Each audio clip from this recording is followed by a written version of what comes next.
नमस्कार दोस्तों, हम लेकर आ चुके हैं आप लोगों के लिए 20 मिनट में सुबह की 50 ताज़ा और बड़ी खबरें हैं। बताएंगे दोस्तों, इजराइल के ऊपर भड़का साउथ अफ्रीका, बोला हमास में नरसंहार कर रहा है गाजा में इजराइल। अब साउथ अफ्रीका ने दोस्तों आपको बता दें इंटरनेशनल कोर्ट में हुंकार भर लिए। आखिरकार क्यों प्रधानमंत्री नरेंद्र मोदी के ऊपर बिखर गए राहुल गांधी, बताया कैसे न्याय दिलाएंगे। क्यों ईवीएम को लेकर दोस्तों फिर से एक बार दिग्गी ने दिया बयान। राम मंदिर वाले मुद्दे पर भी बीजेपी को घेरा। एक बार फिर से शंकराचार्य ने द हिंदू वेबसाइट पर दोस्तों मोदी सरकार की खोल दी कलई। तमाम मुद्दों पर होगी बात, लेकिन उससे पहले अगर आपने अब तक हमारे चैनल को सब्सक्राइब नहीं किया है जल्दी से कर लीजिए। पास में एक घंटी आएगी, इसको ऑल नोटिफिकेशन पे दबाएं ताकि हर वीडियो की अपडेट आप तक पहुंच पाए। दरअसल दोस्तों आपको बता दें चले, इंटरनेशनल कोर्ट में इजराइल ने टेक दिए घुटने। 15 जजों की टीम ने की सुनवाई। दरअसल आपको बताते चले, इजराइल और हमास की जंग के बीच में अब साउथ अफ्रीका ने इल्ज़ाम लगाया था कि फिलहाल नरसंहार कर रहा है। साउथ अफ्रीका इंटरनेशनल कोर्ट पहुंच गया। साउथ अफ्रीका ने कहा कि कैसे गाजा में नरसंहार किया जा रहा है ये सब लोग देख रहे हैं। 15 जजों की टीम इस पर सुनवाई कर रही थी। इस दौरान आपको बताते चले नेतन्याहू की हवाइयाँ उड़ गई हैं। जाहिर सी बात है दोस्तों, ये सब कुछ जानबूझकर हुआ है, क्योंकि इस वक्त साउथ अफ्रीका ने जो किया ये गाजा के लोगों के लिए बहुत ही अच्छा है। जाहिर सी बात है इस वक्त गाजा में दोस्तों नरसंहार चल रहा है। इजराइल एक के बाद एक मासूम गाजा के लोगों को मार रहा है। यही कारण है जो 15 जजों की एक टीम ने इंटरनेशनल कोर्ट में इसकी सुनवाई की और फटकार भी लगाई है। आपको बता दें चले दोस्तों, प्राण प्रतिष्ठा के दिन ही शंकराचार्य ने खोल दिया मोर्चा। कहा बीजेपी को इसकी जरूरत है कि वह अधूरे मंदिर का उद्घाटन कर दे, हमें कोई जरूरत नहीं कि हम वहां पर जाएं। उन्होंने कहा कि बीजेपी सिर्फ राजनीतिक फायदे के लिए पार्टियां अपना ये उद्घाटन वगैरह कर रही हैं। शंकराचार्य और तमाम शंकराचार्य दोस्तों जो खास करके मेन शंकराचार्य हैं, उन लोगों ने सबने जाने से इनकार कर दिया। उन्होंने कहा कि ये हिंदू धर्म का अपमान हो रहा है, मूर्ति के बिना पूजा करे अर्चना करे उसका उद्घाटन किया जा रहा है। उन्होंने कहा कि फिलहाल जानबूझकर मंदिर के समय से पहले इसका उद्घाटन इसलिए किया जा रहा है ताकि लोकसभा के चुनाव में इसका फायदा मिल सके। उन्होंने साफ कहा कि फिलहाल जो राजनीतिक पार्टियां हैं उनकी मजबूरी है राम मंदिर का उद्घाटन करना, लेकिन हमारी कोई मजबूरी नहीं है। जब तक मंदिर पूरा नहीं होगा तब तक हम नहीं जाने वाले। इससे साफ दिखाई दे रहा है दोस्तों कि तमाम लोगों ने मोर्चा खोल रखा और ये साफ कर दिया कि फिलहाल हम तो किसी भी हाल में नहीं जाना चाहते। आपको बता दें चले दोस्तों, इजराइल हमास की लड़ाई के बीच में ईरान ने कर दिया खेल। ईरान ने रूस से दोस्तों कर ली है डील। रूस सिखाएगा दोस्तों आपको बता दें चले इजराइल को सबक। दरअसल आपको बता दें चले, ईरान के कहने पर लगातार दोस्तों रूस जो है वो मदद कर रहा है हमास के हथियारों से। यही कारण है जो अब इजराइल की मुश्किलें बढ़ती हुई नजर आ रही हैं।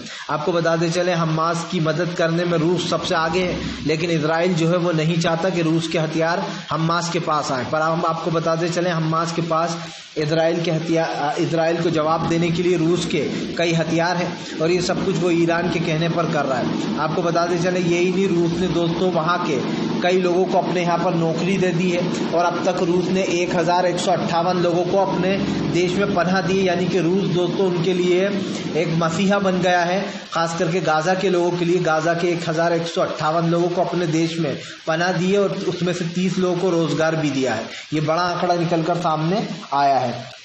आपको बताते चले दोस्तों, कांग्रेस ने बीजेपी के खिलाफ खोला मोर्चा।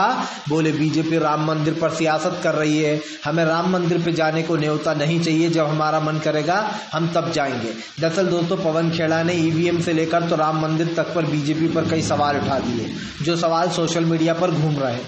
आपको बताते चले, पवन खेड़ा ने कहा कि बीजेपी कहती है कि राम मंदिर के लिए हम आपको बुलाते हैं, लेकिन जब भगवान श्री राम के पास जाना होगा तो हमें किसी के न्योते की जरूरत नहीं है। उन्होंने कहा कि बीजेपी जानबूझकर इस पर राजनीतियां कर रही है। यही नहीं दोस्तों, लगभग ये बहुत दिनों से, आज से 5-6 दिनों से मुद्दा काफ़ी गर्म हो गया है और इस पर सियासत भी ज़ोरदार हो रही है। इसी को लेकर पवन खेड़ा ने कहा कि फ़िलहाल जो हिंदू हैं वो अपने मन से मंदिर जाएंगे, गुरुद्वारे जाएंगे, मस्जिद जाएंगे, जहाँ जिसका मन करेगा वो अपनी मर्जी से जाता है धर्म स्थलों पर, किसी के बुलावे पे और किसी के न्योते की ज़रूरत नहीं है। ये बात तो सही है दोस्तों कि ये राजनीति के लिए भैया सबको न्योता दिया जा रहा है, आप आओ। और न्योता बांट कौन रहा है? बीजेपी बांट रही है। जैसे मानो मंदिर की जगह बीजेपी की है और मंदिर बीजेपी ने बनवा दिया हो। भाई मंदिर जनता के पैसों से बना है और जो ज़मीन है वो सरकारी ज़मीन है, फैसला सुप्रीम कोर्ट ने सुनाया। तो वो कहते हैं ना दोस्तों, मैंने कहा तू कौन, मैंने कहा खामोखा। बस ये वही वाली की सिचुएशन हो गई है कि बीजेपी का कुछ लेना देना मंदिर से नहीं है। जब भी वो जानबूझकर ये बताने की कोशिश कर रही है कि हमने मंदिर बनवाया है ताकि दोस्तों लोग उसको वोट दें, ये राजनीति चल रही है पूरी।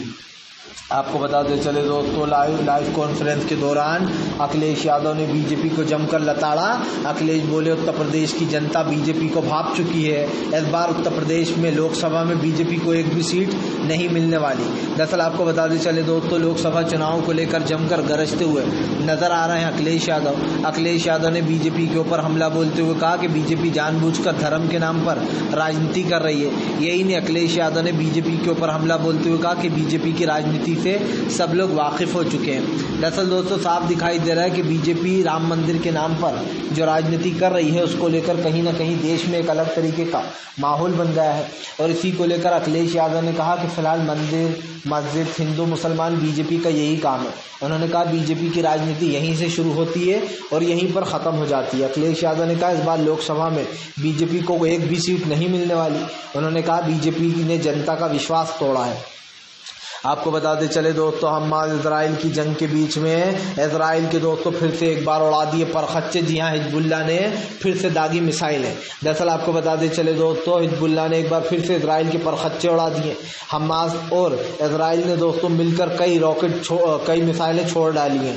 आपको बताते चले हमास इजराइल की जंग के बीच में हिजबुल्ला ने फिर से अपना रौद्र रूप दिखाया है और हिजबुल्ला ने दोस्तों पूरी तरीके से इजराइल को घेर लिया है। आपको बताते चले हिजबुल्ला के अटैकों से इजराइल बहुत परेशान आ चुका है। इजराइल को लग रहा है कि हिजबुल्ला जो भी अटैक कर रहा है दोस्तों वो उसके लिए काफ़ी ख़तरनाक है। सवाल सिर्फ ये नहीं है दोस्तों, हिजबुल्ला और इजराइल की इस लड़ाई के बीच में पूरी तरीके से बौखला रहा है इजराइल, क्योंकि जाहिर सी बात है हिजबुल्ला के अटैकों का उसके पास कोई जवाब नहीं है। और सबसे बड़ी बात ये है दोस्तों कि इस वक्त हमास जो जवाब दे रहा है उस जवाबों के बीच खास करके हिजबुल्ला के भी जवाब आ रहा है, जिसको लेकर परेशान हो गया है नेतन्याहू। आपको बताते चले दोस्तों प्रधानमंत्री नरेंद्र मोदी के खिलाफ ममता बनर्जी ने खोला मोर्चा। दरअसल आपको बताते चले ममता बनर्जी ने कहा कि वो वन नेशन वन इलेक्शन को सपोर्ट नहीं करती। दोस्तों आप समझिए ईवीएम को लेकर ही मुद्दा उठ रहा है और ये चुनाव जो कराए जाते हैं अलग अलग, इसमें ही ये खबरें आती हैं कि यहाँ गड़बड़ हो गई, वहाँ गड़बड़ हो गई, यहाँ वोट चोरी हो रहा है। तो अब आप समझिए दोस्तों BJP one nation one election लाने की फिराक में है, लेकिन दोस्तों वन नेशन वन इलेक्शन लाना बच्चों का काम नहीं है। जाहिर सी बात है ममता बनर्जी ने कहा कि जिन राज्यों के चुनाव पहले ही हो चुके हैं, जहां पर राज्यों को पहले चुनाव होते हैं कहीं पर बाद में होता है किसी राज्य में अलग, तो उन्होंने कहा उन राज्यों को साथ लाना नामुमकिन है और एक समय पर चुनाव कराने के उन्होंने कहा कि मैं पक्ष में नहीं हूँ। एक बार उन्होंने कहा कि 1992 में ऐसा हुआ था, 2-3 बार ऐसा हुआ कि सारे चुनाव एक साथ हुए, उसके बाद ये प्रथा अपने आप ही ख़त्म हो गई। उन्होंने कहा कि मैं वन नेशन वन इलेक्शन का सपोर्ट नहीं करती और मुझे भी ऐसा लगता है दोस्तों कि अभी इतनी गड़बड़ियाँ होती हैं वन नेशन वन इलेक्शन में तो बीजेपी पता नहीं क्या ही करेगी। आपको बताते चले दोस्तों एक बार फिर से जो है यहाँ पर आम आदमी पार्टी हुई बीजेपी के ऊपर हमलावर। केजरीवाल बोले मासूम लोगों की झुग्गियाँ तोड़कर बीजेपी उनको दोस्तों कहीं या तो दूर पटक रही है ले जाकर बहुत लंबी जगहों पर, या फिर दोस्तों उनकी झुग्गियाँ तोड़कर उन्हें घर ही नहीं दिए जा रहा है। दरअसल आपको बताते चले दोस्तों चुनाव से पहले बीजेपी कहती है जहाँ झुग्गी वहीं मकान, जहाँ झुग्गी वहीं मकान, और दोस्तों चुनाव के बाद बीजेपी कहती है कि भैया हमें झुग्गियाँ पसंद नहीं, हम तो झुग्गियाँ तोड़ेंगे। ये आम आदमी पार्टी कह रही है। आम आदमी पार्टी ने आरोप लगाया कि बीजेपी मासूम लोगों की झुग्गियाँ तोड़कर उनको बर्बाद करने में लग गई है। और दोस्तों आपको बता दें उनको या तो बहुत दूर ले जाकर पटक दिया जा रहा है, जैसे कि 30 किलोमीटर, 11 किलोमीटर, 20 किलोमीटर, या फिर दोस्तों उनकी झुग्गियाँ तोड़कर उनको भगाया जा रहा है। यही कारण है जो आम आदमी पार्टी ने कहा कि चुनाव से पहले बीजेपी के दावे अलग होते हैं और चुनाव खत्म होते से ही जो गरीब लोग हैं उनकी झुग्गियाँ तोड़ने में लग जाती है बीजेपी। अब आम आदमी पार्टी ने बीजेपी के खिलाफ फिर से एक बार मोर्चा खोल दिया है। आपको बताते चले दोस्तों फिलहाल एक बार फिर से जो है यहाँ पर हमास इजराइल की जंग के बीच में हूतीज़ ने कर दिया खेल। हूतीज़ ने दोस्तों बना लिया एक और शिप को अपना निशाना। दरअसल आपको बताते चले हूतीज़ दोस्तों एक के बाद एक शिपों को अपने रडार पर ले रहा है, खास करके इसमें सबसे ज़्यादा शिप दोस्तों इजराइल की है।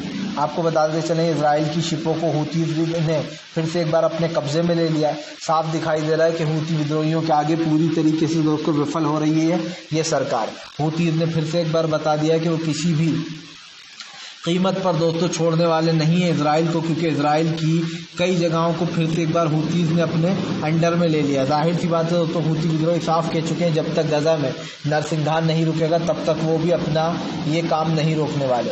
आपको बता दें चले दोस्तों, एक बार फिर से पश्चिम बंगाल में ईडी की रेड, ममता बनर्जी के कई मंत्रियों के घर पर पड़ी ईडी की रेड तो भड़क गए दोस्तों ममता बनर्जी के दिग्गज नेता कुणाल घोष। दरअसल आपको बताते चले, ममता बनर्जी के बड़े नेता कुणाल घोष ने बीजेपी पर हमला बोल दिया। उनका कहना है जैसे ही चुनाव करीब आता है बीजेपी की ईडी और सीबीआई की कार्रवाई शुरू हो जाती है। यही नहीं, उन्होंने शुभेंदु अधिकारी को घेरते हुए कहा कि जो कह रहा है कि ममता की पार्टी चोर है वो खुद के ऊपर दोस्तों आप समझिए शुभेंदु अधिकारी के ऊपर ईडी का बहुत बड़ा केस है, लेकिन जिस दिन से वो बीजेपी में शामिल हुए उनके ऊपर की कार्रवाइयाँ और सारी चीज़ें बंद कर दी गई हैं, क्योंकि जाहिर सी बात है क्योंकि बीजेपी का थामन शुभेंदु अधिकारी ने थाम लिया है। इसी को लेकर दोस्तों उन्होंने जमकर भड़ास निकाली। उन्होंने कहा कि शुभेंदु अधिकारी तो खुद उसके ऊपर इतने बड़े बड़े आरोप हैं लेकिन उसके घर पर ईडी की कार्रवाई नहीं हो रही।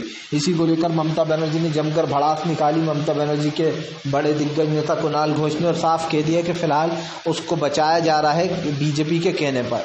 आपको बताते चले दोस्तों, फिलहाल कांग्रेस के दिग्गज नेता इमरान मसूद का बयान वायरल। बोले फिलहाल हम राम के वंशज हैं, हमें राम मंदिर जाने के लिए किसी की इजाज़त की ज़रूरत नहीं है। दरअसल आपको बताते चले दोस्तों, इमरान मसूद जो कि पहले बसपा में चले गए थे कांग्रेस छोड़कर, फिर समाजवादी पार्टी में चले गए थे, उसके बाद दोस्तों वापस वो कांग्रेस में आ चुके हैं। अब इमरान मसूद का एक बयान बहुत वायरल हो रहा है जहाँ पर उन्होंने कहा है कि राम मंदिर जाने के लिए उन्हें किसी की ज़रूरत नहीं है, हम राम के वंशज हैं। उन्होंने कहा कि फ़िलहाल जो हिंदू भाइयों के मन में आस्था है वही हमारे मन में भी है। यही नहीं, उन्होंने ये भी कहा कि फ़िलहाल बीजेपी सिर्फ इस पर राजनीति कर रही है, हमें जब भी मंदिर जाना है हम जा सकते हैं, किसी की इजाज़त की ज़रूरत लेने की हमें कोई ज़रूरत नहीं है। जाहिर सी बात है दोस्तों, इस पर राजनीति तो हो रही है और वो भी बड़े ही ज़ोरों से हो रही है। इसको लेकर इमरान मसूद ने जमकर बीजेपी को घेरा और बता दिया कि बीजेपी क्यों राम मंदिर के नाम पर लोगों को वोट मांगने में लग गई है। आपको बता दें दोस्तों, ईवीएम को लेकर फिर घिरी बीजेपी। ईवीएम वाले मुद्दे पर बीजेपी क्यों नहीं बोल रही, सोशल मीडिया पर छिड़ गई है जंग। दरअसल आपको बता दें, कुछ लोग ईवीएम के पक्ष में तो ज़्यादातर लोग ईवीएम के खिलाफ हो गए हैं। आपको बताते चले, ईवीएम एक देश का बड़ा मुद्दा बन चुका है, खास करके सोशल मीडिया पर हैशटैग ईवीएम हटाओ, हैशटैग जो है यहाँ पर दोस्तों देश का संविधान लोकतंत्र को बचाओ, इस तरीके का हैशटैग चलाया जा रहा है। आपको बताते चले, तमाम सोशल मीडिया पर ईवीएम को लेकर तरह तरह की बातें चल रही हैं। उधर दूसरी तरफ सरकार बार बार ईवीएम को लेकर दोस्तों चुप्पी साधे हुए है। यही नहीं, चुनाव आयोग से 3 बार कांग्रेस पत्र लिख चुकी है, लेकिन चुनाव आयोग ईवीएम पर कोई बात करना नहीं चाहता है। इससे लोगों का संदेह और बढ़ रहा है, लोगों के मन में और शक पैदा हो रहा है कि क्या वाकई में ईवीएम में इतने बड़े बड़े घोटाले होते हैं कि ईवीएम को हटाने में बीजेपी और चुनाव आयोग के पसीने छूट रहे हैं। और दोस्तों ये जनता के मन में आएगा, अगर चुनाव आयोग चाहता है कि जनता उन पर विश्वास करे और ये सोचे कि ऐसा कुछ नहीं है, तो दोस्तों चुनाव आयोग को तुरंत ईवीएम से ही भले ही चुनाव कराए, लेकिन वो जो पर्ची वाला सिस्टम कांग्रेस बता रही है कि पर्ची बाहर आना चाहिए, कम से कम उस सिस्टम को लागू कर देना चाहिए, ताकि लोगों को ये तो लगे दोस्तों कि हाँ वाकई में हम जिसको वोट दे रहे हैं उसी को वोट जा रहा है। और मुझे लगता है इसमें तो कोई प्रॉब्लम भी नहीं होना चाहिए, क्योंकि ईवीएम भी नहीं हटाना पड़ेगी और बाकायदा आपकी जो पर्ची है वो आप अपने हाथ से एक अलग बॉक्स में डाल सकते हो, ये सुविधा है और कम से कम लोगों का जो शक है वो दूर हो जाएगा इससे। लेकिन कहीं ना कहीं इस मुद्दे पर फेल होती भी नजर आ रहा है दोस्तों चुनाव आयोग भी और बीजेपी भी। आपको बताते चले दोस्तों, फिलहाल हमास और इजराइल की लड़ाई के बीच में ईरान ने दोस्तों कर दिया बड़ा खेल। जी हाँ, दरअसल आपको बताते चले, बताया जा रहा है ईरान दोस्तों बड़े हमले की तैयारी में, वो इजराइल के ऊपर एक ऐसा हमला करेगा जिसको इजराइल हमेशा याद रखेगा। आपको बताते चले, ईरान के 100 लोग मारे जाने के बाद ईरान हौसले से आग बबूला है और यही कारण है दोस्तों ईरान के अंदर मन में क्या चल रहा है, ये इजराइल जानने की कोशिश कर रहा है। आपको याद होगा अभी कुछ दिन पहले ही ईरान ने जो है इजराइल की जासूस पकड़े हैं 34 और उन जासूसों को जेल भेज दिया है। लेकिन सवाल ये नहीं दोस्तों, इजराइल ये जानने की कोशिश कर रहा है कि ईरान आगे करने क्या वाला है, क्योंकि जाहिर सी बात है उसको इस बात का डर तो है कि हमने जो करा है उसका बदला तो लेगा ज़रूर ईरान। और यही कारण है दोस्तों जो अब भारी उस पर ये खास करके जंग शुरू हो चुकी है, जहां पर ईरान और इजराइल दोस्तों आपस में भिड़ते हुए नजर आ रहे हैं। आपको बताते चले दोस्तों, हिंदू वेबसाइट ने खोल दी मोदी सरकार की पोल। हिंदू वेबसाइट ने बताया कैसे मोदी हिंदू धर्म का कर रहे हैं अपमान। दरअसल आपको बताते चले दोस्तों, हिंदू वेबसाइट ने लिखा है, ये दुर्भाग्यपूर्ण है कि एक बार नरेंद्र मोदी अपनी राजनीतिक समूह डी के लिए आशीर्वाद प्राप्त करने आए थे शंकराचार्य के चरणों में। उन्होंने कहा कि देखे गए थे अब सनातन मूल्य और गरिमाओं को कमजोर करने के लिए धार्मिक भूमिका निभा रहे हैं। शंकराचार्य ने मोदी सरकार को दोहराया और राजनीतिक रूप से दिया गया, जब पूरा राम मंदिर बन जाएगा हम जब जाएंगे। उन्होंने कहा कि फिलहाल ये हिंदू धर्म का अपमान किया जा रहा है कि अधूरे मंदिर का उद्घाटन किया जा रहा है। यही नहीं, उन्होंने यहाँ पर मोदी सरकार की खुलकर बुराई भी करी और कहा कि फिलहाल जब सारे काम वही करेंगे तो फिर धर्मगुरु किस लिए बनाए गए, फिर वो क्या करेंगे। जाहिर सी बात है दोस्तों, जैसे आपने देखा होगा कि एक खास कर जो खाना पकाने का काम है वो खाना बनाने वाला करता है, जो सिलाई का काम है वो सीने वाला करता है, और ऐसे ही दोस्तों जो जिसका न्यूज़ का काम है वो न्यूज़ वाला करता है। लेकिन यहाँ पर तो बीजेपी सारे काम खुद ही कर लेना चाहती है। वो दोस्तों आप समझिए, पार्लियामेंट का उद्घाटन भी खुद करती है बीजेपी, राम मंदिर का उद्घाटन भी खुद कर रही है, जबकि राम मंदिर में इनका क्या है आप बताइए योगदान। इसको लेकर जमकर सियासत तेज हो चुकी है और अब दी हिंदू वेबसाइट ने भी इनकी पोल खोल दी है, जो कि एक बड़ा झटका माना जा रहा है बीजेपी के लिए।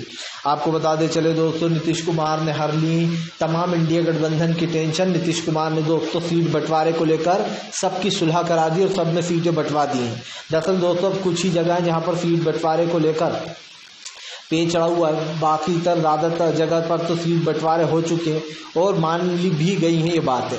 बीजेपी को लग रहा था कि सीट बंटवारे के बाद दोस्तों इंडिया गठबंधन टूट जाएगा, जैसे ही सीट बंटवारे की बात आएगी और ये आपस में ही लड़ेंगे। लेकिन बीजेपी को यहाँ पर बड़ा झटका लगा, क्योंकि सीट बंटवारे को लेकर दोस्तों आप समझिए पूरी तरीके से एक जैसे ही रहे तमाम विपक्ष के नेता, और सीट बंटवारे पर सबकी बात भी बन गई। यही कारण दोस्तों नीतीश कुमार ने कहा कि बिल्कुल भी चिंता मत कीजिए, समय पे सब कायम हो जाएगा। नीतीश कुमार का ये बयान अब वायरल भी हो रहा है, क्योंकि उन्होंने साफ कह दिया है कि फिलहाल बहुत जल्दी सब कुछ क्लियर हो जाएगा, मतलब कहाँ पर कितनी सीटों पर कौन लड़ रहा है, और बिल्कुल चिंता करने की कोई बात नहीं है, उन्होंने साफ साफ कह दिया है। आपको बताते चले दोस्तों, एक बार फिर से जो है यहाँ पर बीजेपी के ऊपर भड़कते हुए नजर आए संजय रावत। संजय रावत बोले बीजेपी प्रधानमंत्री नरेंद्र मोदी के दौरे शुरू हो जाते हैं जैसे ही दोस्तों इलेक्शन करीब होते हैं। दरअसल आपको बताते चले कल प्रधानमंत्री दोस्तों जो है महाराष्ट्र के दौरे पर थे। प्रधानमंत्री ने जो है यहाँ पर उद्घाटन भी किया दोस्तों एक हाईवे का। इसको लेकर संजय रावत ने जमकर मोदी सरकार को घेरा। संजय रावत ने कहा कि कितना आश्चर्य की बात है, जैसे ही चुनाव करीब आते हैं तो प्रधानमंत्री नरेंद्र मोदी निकल पड़ते हैं दोस्तों आप समझिए उद्घाटन करने जगह जगह, और यही कारण है कि प्रधानमंत्री के दौरे शुरू हो जाते हैं। लेकिन जैसे ही चुनाव खत्म हो जाता है तो दोस्तों ईडी भी गायब हो जाती है ज़्यादातर, और ख़ास कर जो प्रधानमंत्री के दौरे हैं भारत के वो भी खत्म हो जाते हैं। फिर प्रधानमंत्री विदेशों में जाते हैं दोस्तों दौरे करने। यही कारण है जो प्रधानमंत्री पर कई सवाल खड़े हो गए हैं। आपको बताते चले दोस्तों, फिलहाल एक बार फिर से राहुल गांधी की भारत जोड़ो न्याय यात्रा की शुरुआत से पहले बीजेपी में भगदड़। राहुल बोले भारत जोड़ो यात्रा न्याय के लिए, जब तक न्याय जनता को नहीं मिलेगा तब तक मैं लगा रहूंगा। राहुल गांधी ने कहा कि इस देश की राजनीति में बहुत ज़रूरी है कि जनता को उसका हक मिले। आपको बता दें राहुल गांधी की न्याय यात्रा को लेकर दोस्तों कई कयास लगाए जा रहे हैं। राहुल गांधी की भारत जोड़ो यात्रा का सीक्वल भारत जोड़ो न्याय यात्रा है। ऐसे में दोस्तों आपको बताते चले भारत जोड़ो न्याय यात्रा को लेकर बीजेपी में टेंशन है, क्योंकि जाहिर सी बात है 2024 के लोकसभा इलेक्शन पर इसका गहरा असर पड़ेगा, और इसको लेकर बीजेपी में टेंशन इसलिए भी है दोस्तों कि बीजेपी नहीं चाहती थी कि ये सब कुछ हो। लेकिन फिलहाल एक चीज़ तो साफ हो चुकी है कि आने वाले समय में राहुल की यात्रा संजीवनी का काम करेगी कांग्रेस को जितवाने में 2024 में।